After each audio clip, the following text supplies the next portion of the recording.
the day's finally come. We're going to have a go today at sandblasting with our new Karcher attachment. I've chosen the paving sand, which is basically the finest you can get.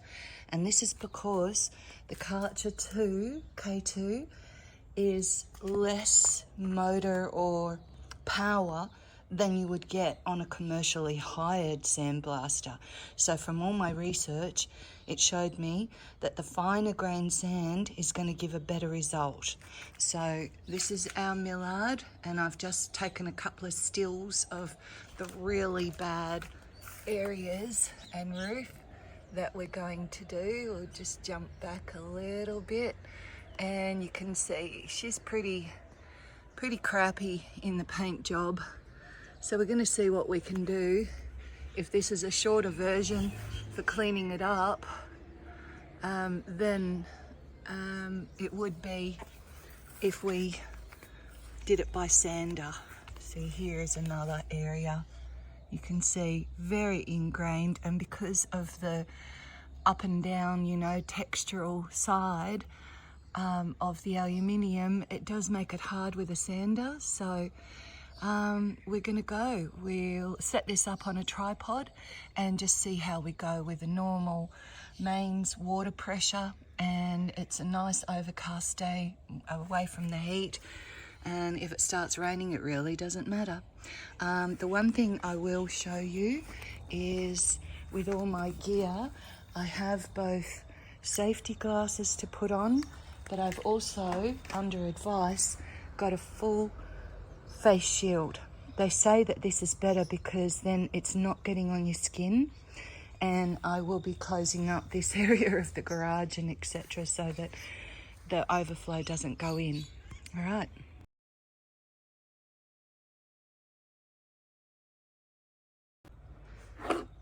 Now here you can see I've got the end of the attachment, and it just plunges into the sand so that it will siphon from there. And according to all the YouTube videos, it is best to have a bucket that actually pushes that lid on nice and tight, because then you don't get overflow in going and making the sand wet, and then it won't siphon. The other trick, which is crucial, is to make sure that this wand is up. So we're going to have to make sure we'll uncurl the hose, and this wand, it's difficult with hands.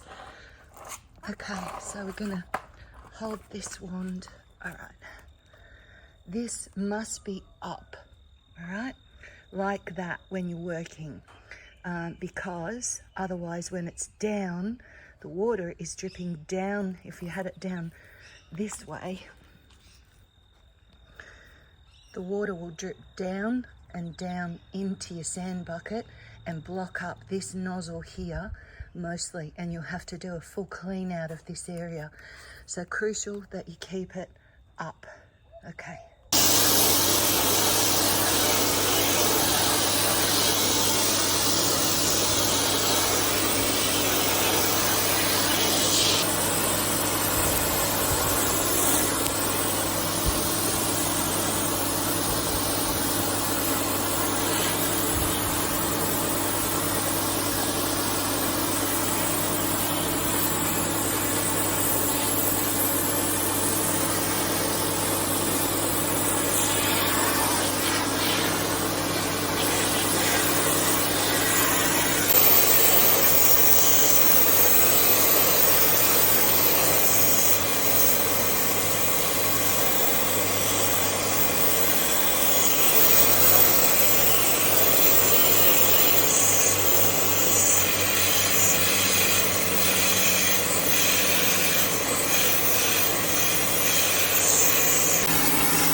Okay, so we're a little bit into the first test round, and it's pretty hard going.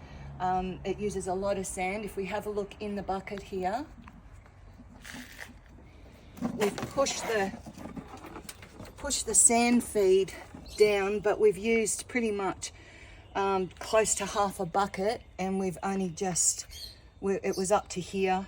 We've used this much, and that's it goes down in like a pool or a whirlpool down in the middle, so you have to keep moving the sand in. But we've only got that much, and the roof is only cleaned. Oh, careful. We've only cleaned a little bit of the roof, you can see. So it's pretty hard going, and then you need to keep this wand vertical to it, coming down at an angle to get it. You can't go crossways, so it's going to be very hard to reach all of those areas over there. So you need to be very close, and we're just trying to get off the flaky stuff at the moment, but I'm not entirely sure at this point if it's worth getting a second bag at $22 a bag, whether it's worth getting another bag. I think we might be better off investing the money in the palm sander and the sandpaper. It could be an easier alternative. I've rigged up a way with my sander that I can actually put a pole onto it and extend the pole out and sand the roof. So we've also found, because this plastic cord is only, 2 meters long, I've had to lift the bucket, which is fairly heavy, lift it up, otherwise I can't reach the roof with the wand. So it is problematic, and the results on the side, if you're real close, you can get that, and that was 20 seconds. If you're further away, you can get that, and if you're further away still, you can get that. So it's still going to be leaving some flaky paint, and yes, we're going to etch prime, but you know, obviously we want the best result we can get. And so we've got things like that that we'd need to clean around, and this kind of thing, we really need to get it very clean. I had a pretend go at cleaning on the window frame. It actually doesn't seem too bad for that, but I think we might be better off with a toothbrush and the little pink cream cleanser that you get for aluminium and checker plate. It does a real good job. So we're going to have to keep going. Okay, so here we are. We've got this much of the roof done and a bit of the back with one bag of sand. So I've just nipped down. I'm finding that you can go quite fast, and look at the result. It's actually a lot better when you go in.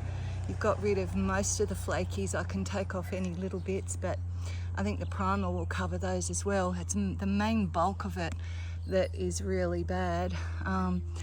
And we've been able to take that right back. So I've gone 2 more bags, and I'm just going to set this up and show you a little bit of it without endangering the camera with getting sandblasted. So we'll show you exactly what I'm doing. I find if you go close and go reasonably fast, you can actually achieve a lot more.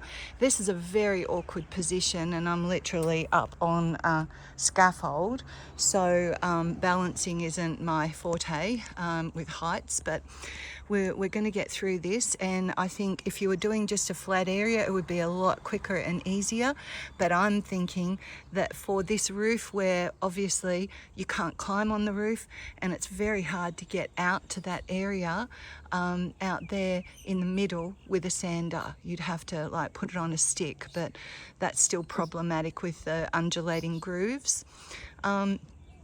Cleaning it back does show you what a difference I've got in ups and downs with this roof, but nevertheless, that's what we've got to deal with. And I know it's fully insulated and it's been fully repaired along this edge, so let's get on to it.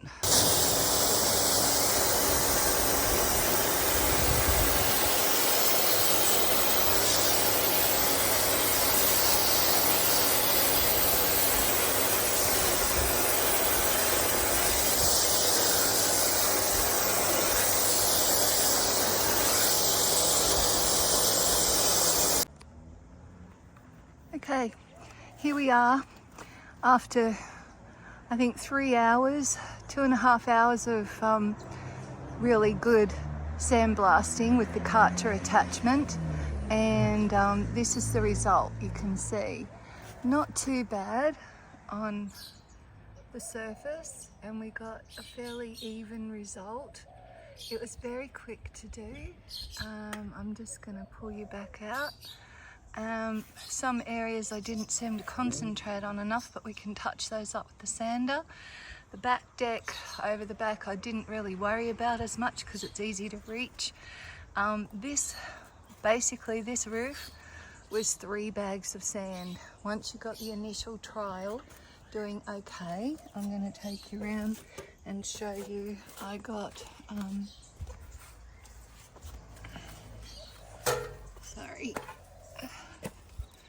I got most of the front done along the front and a little bit of down the front, but this is a typical result that you'll get. So you'll get patchiness, and you've just got to be persistent because some of those areas are hanging on a little better than others, you know. So this is taking it back to bare metal, which we'll then use the etch primer for aluminium to go over. 3 hours of sandblasting. The garden usually looks like that, and this area looks like this. So unfortunately it copped a whacking, and it's really surprising how much water was really came out of the Karcher for doing this. So yeah, this will all pop back. This is just coleus, and it grows like a weed, but you can see how much everything got covered. So yeah, the bees won't be here today. So I've got the sprinkler ready to set up, and that'll go on, and this will sprinkle all of this for a while and just try to give it a hand with the poor trees. These are ornamental olives, and yeah, they've just really copped it, sandblasted. So it was a fair distance, but you can see how much. So you do need to be careful where the residue is. I've already washed the garage doors and all of this, which is the benefit of the Karcher. Okay, second stage. So $64 half price for the Karcher attachment. So that would have usually been, you know, a good 120. The paving sand, $22 a bag. I went through 3 bags doing that. Now, I'm not really fast.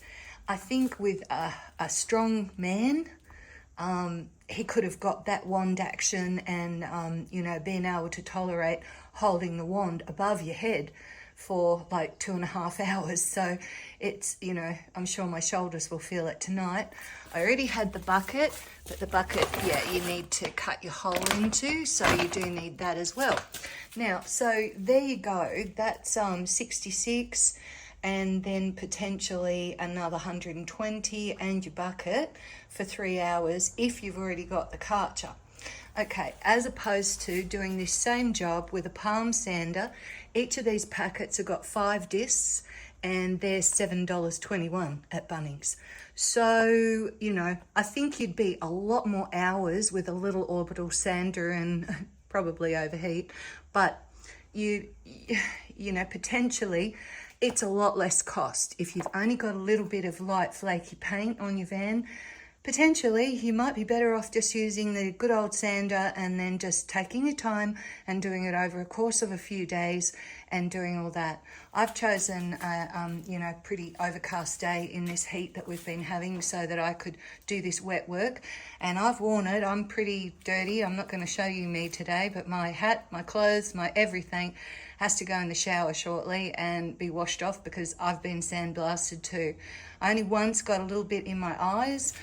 Remember I told you in the beginning I bought the safety glasses, or I think they were free with the Karcher. That's right. Useless, they fog up. This is see it's got a bit of a mistiness to it, and I don't think it's got a fascia on it or a, you know, peel off or anything.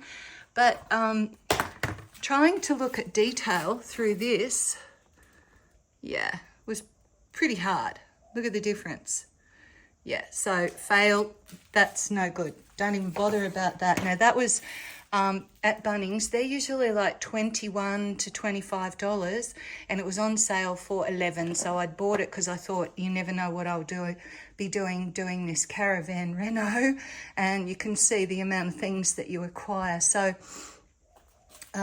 good investment, but terrible application for this. You couldn't see anything, so that only lasted 5 minutes, and I went with my normal reading glasses to protect my eyes. So save your money when you're sandblasting. Just go with your sunnies or, you know, an old pair. Grab one of the kids, you know, throwaway pairs, or your old sunnies. This probably is your best option, and that is what I've bought these so that I will be doing all the touch up, and that back area of the roof I'll do with this because I can reach it easily, and it didn't seem worth another $22 for a bag of the sand. Okay, so let's have a look at the van now, where we're up to. Giving it a good wash down seemed to work. I'll be keen to see how easy it is for the sander to get into these areas, see how much. In fact, let's just grab one and have a quick look now. Okay, I just gave that a real little one. I'm going to go again. It's very noisy, so I can't talk, but it doesn't get into it as deep as what the Sandblaster does. Clearly the Sandblaster will go back to metal, but it does take off that flakiness, and I think because we're priming it, as long as I get any of the eggshell pattern and the flakiness off, I think we'll be all right. So have a look for yourselves.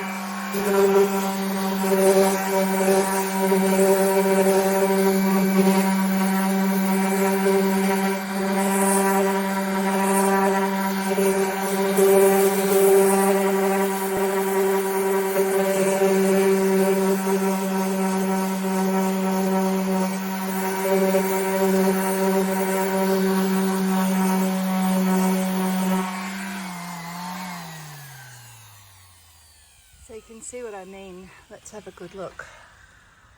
Okay, you can see it doesn't really cut in. That's where the sandblaster's been.